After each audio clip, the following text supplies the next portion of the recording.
Welcome back to News Jet update. चलिए देखते हैं झारखंड की 25 फटाफट बड़ी खबरों को। इससे पहले आप झारखंड के किस जिले से न्यूज को देख रहे हैं हमें कमेंट बॉक्स में जरूर बताएं। साथ ही डेली अपडेट रहने के लिए आप हमारे चैनल को सब्सक्राइब कर बेल आइकन को दबाना बिल्कुल ना भूलें। पहली बड़ी खबर, पर्यटन को बढ़ावा देने के लिए राज्यपाल ने अधिकारियों के साथ बैठक की।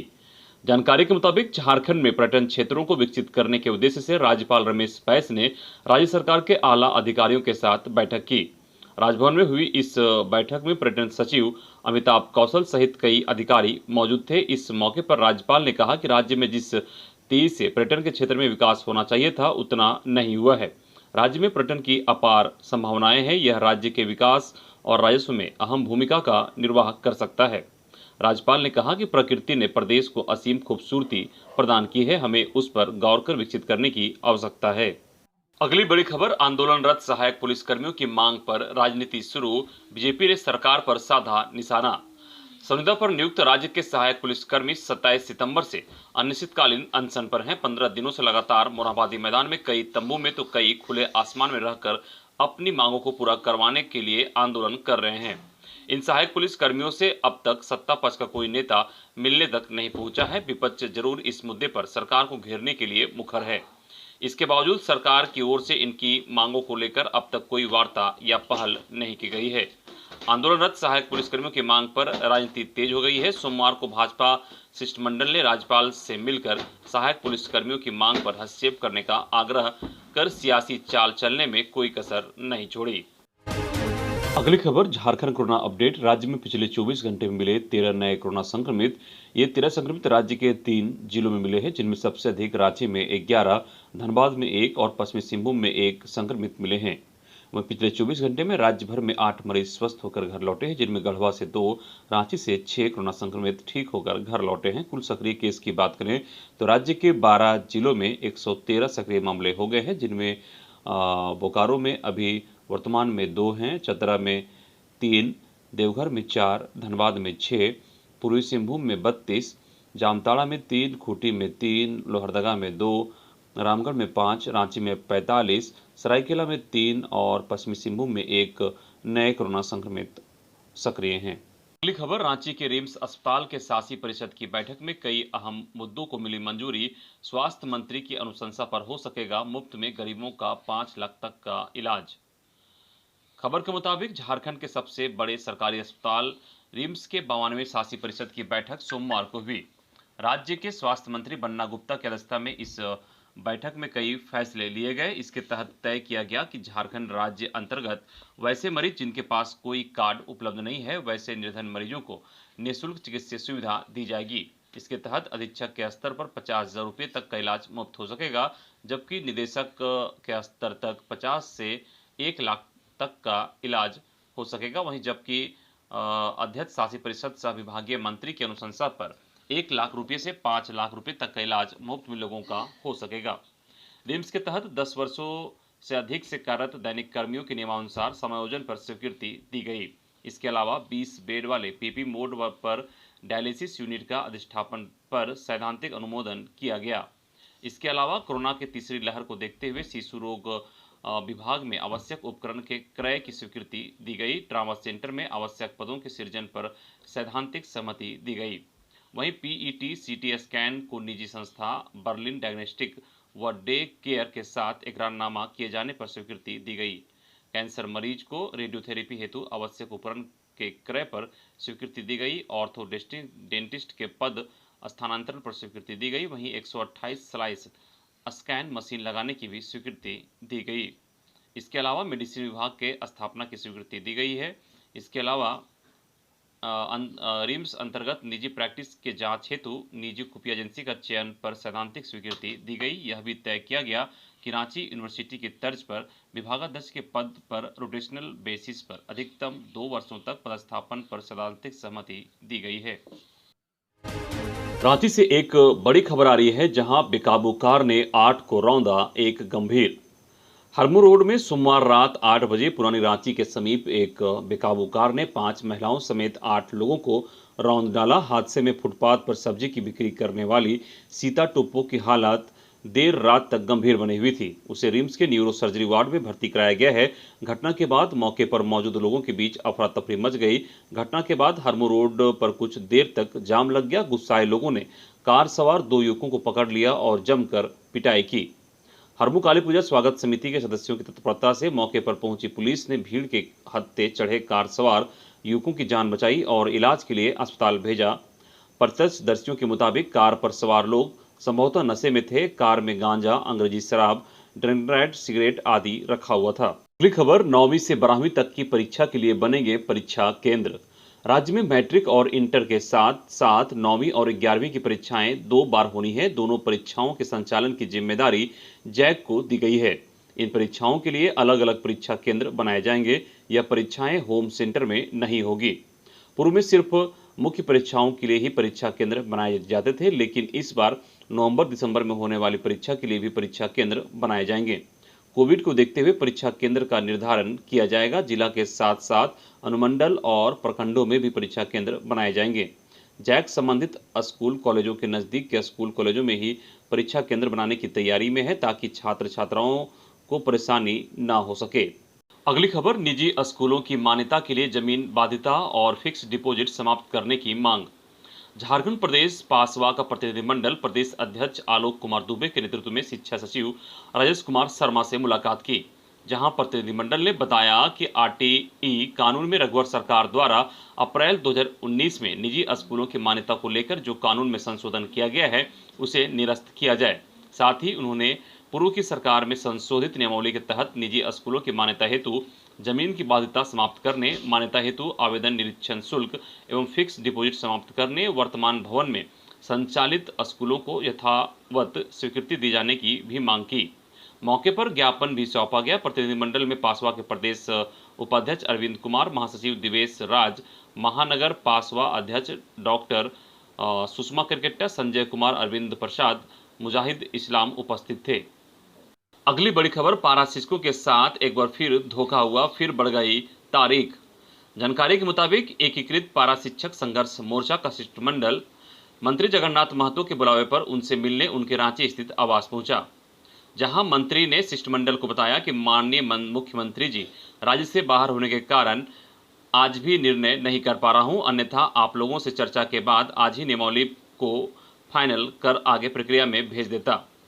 वहीं उन्होंने कहा कि मुख्यमंत्री के लौटते ही उनसे बात कर मोर्चा के शिष्टमंडल को बुलाया जाएगा और स्पष्ट किया कि नियमावली विधि वित्त कार्मिक में देर नहीं होने दूंगा। जल्द ही नियमावली को कैबिनेट से पारित कराया जाएगा। अगली खबर, अनुदान के लिए ऑनलाइन फॉर्म भरने की तिथि 15 से 30 नवंबर तक हुआ निर्धारित। जानकारी के मुताबिक वित्त रहित संघर्ष मोर्चा से जुड़े सभी इंटर कॉलेजों के प्राचार्य, अनुदानित उच्च विद्यालय, संस्कृत एवं मदरसा विद्यालयों के प्रधानाचार्य को सूचित किया गया है कि वित्तीय वर्ष 2021-22 एवं स्थापना अनुमति विद्यालयों के लिए 2020-21 एवं 2021-22 के अनुदान के लिए ऑनलाइन फॉर्म भरने की तिथि 15 अक्टूबर 2021 से 30 नवंबर 2021 तक निर्धारित की गई है। महाविद्यालय 15 अक्टूबर से लेकर 30 नवंबर तक ऑनलाइन आवेदन कर सकते हैं। इसके बाद तिथि में कोई भी विस्तार नहीं किया जाएगा। अगली खबर, हड़ताल पर गए एनएचएम संविदाकर्मी स्टेट प्रोग्राम मैनेजर की बर्खास्तगी से हुए आक्रोशित। रांची के नामकुम स्थित स्वास्थ्य मुख्यालय एनएचएम कार्यालय के तमाम संविदा कर्मचारी state programme manager Jwala Prasad की बर्खास्तगी से नाराज हैं। कर्मचारियों ने अभियान निदेशक को पत्र लिखा है। संविदा कर्मचारियों का आरोप है कि उच्च स्तरीय पदाधिकारियों के द्वारा अनुचित व्यवहार किया जाता है, साथ ही झूठे आरोप के साथ एक तरफा कार्रवाई की जाती है। इससे सभी संविदा कर्मियों को आत्मसम्मान आहत हुआ है। अगली खबर, अपराधियों पर कार्रवाई करने में देर की तो एसआई और एएसआई पर होगी कार्रवाई। खबर पलामू से है, जहां पलामू के पुलिस अधीक्षक चंदन कुमार सिन्हा ने सोमवार को अपने कार्यालय कक्ष के सभागार में अपराध गोष्ठी की। अपराध गोष्ठी में सितंबर माह में हुए आपराधिक घटनाओं की समीक्षा की गई, साथ ही पुराने कांडों में की जा रही कार्रवाई पर भी विमर्श किया गया। पाया गया कि पुराने कांडों में कार्रवाई की गति काफ़ी धीमी है। पुलिस अधीक्षक चंदन कुमार सिन्हा ने कड़े निर्देश दिए कि पुराने कांडों में भी आरोपियों के विरुद्ध कार्रवाई की गति बढ़ाया जाए। अगली बड़ी खबर, यातायात से संबंधित किसी भी तरह की जानकारी हासिल करने के लिए 2 हेल्पलाइन नंबर जारी। राजधानी रांची में ट्रैफिक व्यवस्था को कंट्रोल करने के लिए ट्रैफिक प्रभारी एसपी ने आज 2 हेल्पलाइन नंबर जारी किए। दोनों हेल्पलाइन नंबर शहरवासी ट्रैफिक से संबंधित जानकारी हासिल कर सकते हैं। वह किसी भी तरह की जानकारी ट्रैफिक पुलिस को दे सकते हैं। 2 हेल्पलाइन नंबर 8987 790 772 और 8987 790 है। अगली खबर हजारीबाग से है, जहां झारखंड में लोन दिलाने के नाम पर झांसा देने वाले अजफर अरेस्ट। जम्मू कश्मीर से महिला व बच्चा भी बरामद। महिला को 30 लाख लोन दिलाने के नाम पर ठगने वाले अजफर खान को हजारीबाग पुलिस ने गिरिडीह से गिरफ्तार किया। हजारीबाग मुफस्सिल थाना क्षेत्र की महिला और 5 वर्ष के बच्चे को जम्मू कश्मीर से मुक्त करा लिया गया है। बच्चा और महिला की गुमशुदगी का मामला परिजनों ने मुफस्सिल थाना में दर्ज कराया था। इसके बाद से दोनों की तलाश पुलिस कर रही थी। हजारीबाग पुलिस ने महिला की मेडिकल जांच व न्यायालय में 164 का बयान भी कराया है। जानकारी हो को हजारीबाग मुफस्सिल थाना में 5 अक्टूबर को महिला और बच्चे की गुमशुदगी का मामला दर्ज हुआ था। हजारीबाग में झुंड से बिछड़े हाथी का उत्पात, 24 घंटे में 4 को कुचलकर मार डाला। हजारीबाग जिले में पिछले 24 घंटे में एक बिरहोर पुरुष समेत 4 लोगों को झुंड से बिछड़े हाथी ने मार दिया। सोमवार की शाम 7 बजे सदर प्रखंड के डेमो टाण के बिरहोर टाणा में महावीर बिरहोर पिता जगदीश बिरहोर को कुचलकर मार डाला। इस हमले में उसकी पत्नी सोमरी बिरहोरिन भी घायल हो गई। वन विभाग ने इलाज के लिए तत्काल 25,000 रुपये मुहैया कराया है। इधर रविवार की रात कटकमदाग प्रखंड के अडरा और ढेंगुरा पंचायत में रविवार को जंगली हाथियों ने 2 महिला सहित 3 को कुचलकर मार डाला। अगली खबर पाकुड़ में ब्राउन शुगर के साथ 5 लोग पकड़े गए। पाकुड़ पुलिस को बड़ी सफलता मिली है। पुलिस ने गुप्त सूचना पाकर छापेमारी करते हुए ब्राउन शुगर के साथ कुल 5 लोगों को गिरफ्तार किया है। जानकारी के मुताबिक एसडीपीओ अजीत कुमार विमल को सूचना मिली थी कि ब्राउन शुगर के कारोबार से जुड़े माफिया मुफस्सिल थाना क्षेत्र के बेलपहाड़ी में ब्राउन शुगर की पैकेजिंग कर रहे हैं। इसकी सूचना एसपी हरदीप पी जनार्दन को दी। इसके बाद एसपी के निर्देश पर मामले की सत्यापन करते हुए एसडीपीओ अजीत कुमार विमल ने जब बेलपहाड़ी में छापेमारी की तो मौके पर 5 लोगों को पुलिस ने गिरफ्तार किया। गिरफ्तार लोगों में तौहीद शेख 19 वर्ष, सारिकुल शेख 19 वर्ष, नूर मोहम्मद 24 वर्ष, काबिल शेख 22 वर्ष और हबील शेख शामिल हैं। अगली बड़ी खबर, देवघर पुलिस ने 8 साइबर अपराध कर्मियों को किया गिरफ्तार, 9 मोबाइल बरामद। देवघर पुलिस ने 8 साइबर अपराध कर्मियों को गिरफ्तार किया है। पुलिस ने साइबर बदमाशों को देवघर पानी टंकी के पास से गिरफ्तार किया। साइबर डीएसपी सुमित प्रसाद ने बताया कि साइबर थाना की पुलिस ने नगर थाना क्षेत्र के पानी टंकी, मंदिर मोड़, देवीपुर के अमडीहा और पथरौल थाना क्षेत्र के पथरा गांव से 8 साइबर अपराध कर्मियों को गिरफ्तार किया है। इनके पास से 9 mobile, 15 SIM card, 3 ATM card और 5,000 रुपया नगद व एक बाइक बरामद किया गया है। अगली खबर, कोरोना योद्धाओं को 4 महीने का वेतन नहीं, नर्स और पैरामेडिकल कर्मी मायूस। खबर धनबाद से है, जहां शहीद निर्मल महतो मेमोरियल कॉलेज एवं हॉस्पिटल के कैथ लैब में काम कर रहे 41 नर्स और पैरामेडिकल कर्मियों को 4 महीने का वेतन के लिए अब दुर्गा पूजा के बाद तक इंतजार करना पड़ेगा। काफी कोशिश के बावजूद सोमवार को स्वास्थ्य कर्मियों का वेतन का भुगतान नहीं हो पाया। दूसरी ओर फ्रंट लाइन आउटसोर्सिंग पर कार्यरत स्वास्थ्यकर्मी एवं अन्य एनआरएचएम के तहत नर्स और स्वास्थ्यकर्मियों को भी पूजा से पहले वेतन नहीं मिल पाया है। इससे स्वास्थ्यकर्मी खासे नाराज हैं। अगली बड़ी खबर, धनबाद में लाठीचार्ज की घटना के बाद पुलिस ने 13 लोगों को भेजा जेल, अधिकांश महिला, आसपास के गांव में आक्रोश। खबर के मुताबिक धनबाद के बोनीडी साइडिंग में लाठीचार्ज की घटना तथा महिलाओं को हिरासत में लिए जाने की घटना के बाद डुमरा तेलोटाण गांव में आक्रोश फैल गया है। हिरासत में ली गई अधिकांश महिला इन्हीं गांव की हैं। उनके स्वजन सड़क पर उतर गए। वे जुलूस लेकर बागमारा थाना जा रहे थे कि इंदिरा चौक के पास पुलिस ने उन लोगों को रोक दिया। सूचना पाकर झामू नेता कारू यादव वहां पहुंच गए। स्वजनों का कहना था कि 5 लोग जो आंदोलन में शामिल थे वे घटना के बाद घर नहीं पहुंचे हैं। कई महिलाओं की स्थिति गंभीर बनी हुई है। थाना प्रभारी सूबेदार कुमार यादव ने उन लोगों को काफी समझाया मगर वे शांत नहीं हुए। अगली खबर, गढ़वा में हर्निया के ऑपरेशन के लिए बेहोश किए गए बच्चे की मौत, परिजनों ने अस्पताल में किया हंगामा।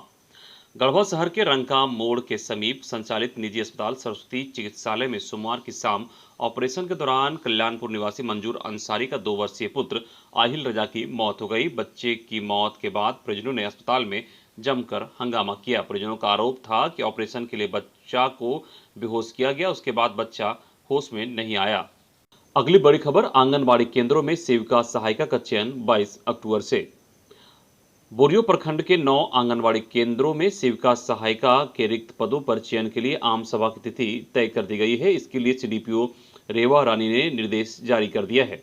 सीडीपीओ ने बताया कि डीसी के निर्देश पर 8 पंचायतों के 9 आंगनबाड़ी केंद्रों में रिक्त सेविका सहायिका के पद पर चयन प्रक्रिया 22 अक्टूबर से शुरू होगी। अगली खबर, यूसीआईएल में ट्रेंड अप्रेंटिस के 242 पदों पर भर्तियां।